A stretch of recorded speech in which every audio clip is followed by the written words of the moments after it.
National tobacco control programme Hooghly district social ওয়ার্কারের কড়া পদক্ষেপ। আরামবাগ মেডিকেল কলেজ ও হাসপাতাল চত্বরে ধূমপান ও গুটখার বিরুদ্ধে অভিযান চালানো মঙ্গলবার দুপুরে national tobacco control programme Hooghly district social ওয়ার্কারের একটি প্রতিনিধি দল সাথে ছিল আরামবাগ থানার পুলিশ কর্মীরা। সাধারণ মানুষ থেকে শুরু করে হাসপাতালে গিয়ে মানুষকে সচেতন করার পাশাপাশি স্পট ফাইন করতে দেখা গেল এদিন। উল্লেখ্য, হাসপাতাল চত্বরে ধূমপান করা বেআইনি। এদিন national tobacco control programme Hooghly district social ওয়ার্কারের প্রতিনিধি দলটি 10 জনের বেশি মানুষকে ফাইন করার পাশাপাশি অন্যদের ধূমপানের বিরুদ্ধে সচেতন করেন। পাশাপাশি সাধারণ মানুষ স্বাস্থ্য দপ্তরের এই উদ্যোগকে সাধুবাদ জানিয়েছেন। এ প্রসঙ্গে কি জানাচ্ছেন শ্রাবন্তী পাল সাহা, তার মুখ থেকে বিস্তারিত শুনুন। 24 আওয়ার্স আরামবাগের রিপোর্ট। আপনি আমার কথা শুনবেন নাকি? আমার কথা শুনবেন? 200 টাকা জরিমানা দিয়ে আপনি এখান থেকে রেহাই পেয়ে যেতে পারেন। নাইতে থানায় যাবেন, সেখানে জামিনের জন্য কোর্টে পাঠানো হবে, কোর্টে 5,000 টাকা দিয়ে জামিন পাবেন। এবার আপনি বলুন আপনি কোনটা করবেন? দুটো অপশন রয়েছে, দুটো অপশন দিয়ে দিলাম।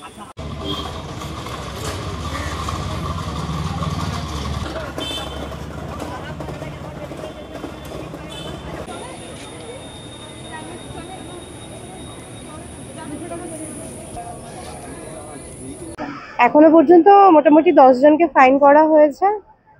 প্রত্যেক বছর আমরা বছরের বিভিন্ন সময় আমাদের এখানে এনফোর্সমেন্ট স্কোয়াড মুভমেন্ট চলে এবং এই এনফোর্সমেন্ট স্কোয়াড মুভমেন্টের এটা হচ্ছে কটপা, মানে cigarette and other tobacco products act 2003, তার আন্ডারে যে সেকশনসগুলো রয়েছে। For hospital is a public place, তো সেখানে সেকশন 4 লাগু হয়।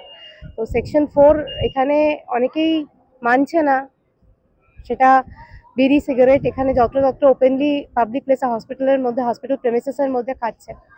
তো তাদেরকে ফাইন করা হচ্ছে। যতজনকে সামনে দেখা গেছে আমরা ততজনকেই ফাইন করেছি এবং এটা আমাদের একটা রেগুলার ইন্টারভেলে এই কাজটা হচ্ছেও। আমার নামও করেছি। আমি Srabanti Pal Saha, national tobacco control programme, Hooghly district social worker. আমরা তো প্রত্যেককে বারণ করি যে হাসপাতালের মধ্যে, যেহেতু এটা হাসপাতাল, এখানে বিড়ি সিগারেট খাওয়াটা উচিত নয় এবং মানুষ যদি সচেতন না হয়, এভাবে জোর করে তো কিছু করা যায় না। তবুও যারা এই ব্যাপারে ড্রাইভ দিচ্ছেন তাদেরকে ধন্যবাদ এবং আমি সাংবাদিক বন্ধুদের বলবো বা ভাইদের বলবো যে আপনারাও একটু এইভাবে প্রচার করুন যাতে হাসপাতাল চত্বরে যেন ধূমপান না করেন সবাই। একটা কথাই বলবো, দেখুন হসপিটাল ক্যাম্পাসের মধ্যে খাওয়াটা ঠিক নয়, কিন্তু আমার মনে হয় এখানে অনেকে মানুষ নানা রকম টেনশনের মধ্যে থাকে, তো বাই চান্স ভুল করে খেয়ে নিলে তাদেরকে এইভাবে ফাইন করার থেকে একটু বুঝিয়ে ছাড়াটাই ভালো। কারণ হসপিটালে যারা আছে তারা খুবই গরিব ঘরের মানুষ হয়। 200 টাকা করে ফাইন করা হয়। যদি ফাইন করা হয় সেই 200 টাকা তারা 4 জন খেতে পাবে এখানে। কারণ এখানে তো পড়ে থাকে সরকারি জায়গায় ট্রিটমেন্টের জন্য, সেই বড়লোক ঘরের মানুষরা আসে না, তাদেরকে অন্যভাবে বুঝিয়েও ছাড়া যায়।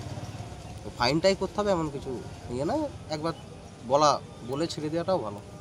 সন্তানের পরে মন বসছে না, প্রচুর পরিশ্রম করেও আপনি আশানুরূপ পারিশ্রমিক পাচ্ছেন না, যার ফলে আর্থিক সংকট আপনার জীবনে দুঃখ এবং চাপের ছায়া ফেলেছে।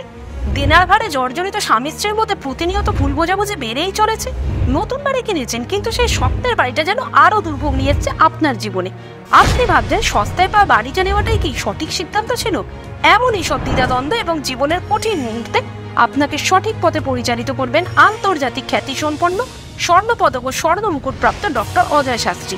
তিনি শুধু আপনাকে পথই দেখাবেন না, আপনার জীবনে সত্যিকারের সুখ, শান্তি, ঐশ্বর্য, অর্থ যেন সঠিক সময় আপনার কাছে পৌঁছে দেয় সেই দায়িত্বও নেবেন। তাঁর অভিজ্ঞতা এবং জ্ঞানের আলোতে আপনার জীবন হয়ে উঠতে পারে নিরুদ্বেগ ও সমৃদ্ধির পথে ধাবমান। তাই আর দেরি নয়, স্ক্রিনে দেওয়া নাম্বারে এখনই ফোন করে ডক্টর অজয় শাস্ত্রীর সাথে যোগাযোগ করুন। কে জানেন, হয়তো একটি মাত্র ফোনই আপনার জীবনকে বদলে দিতে পারে।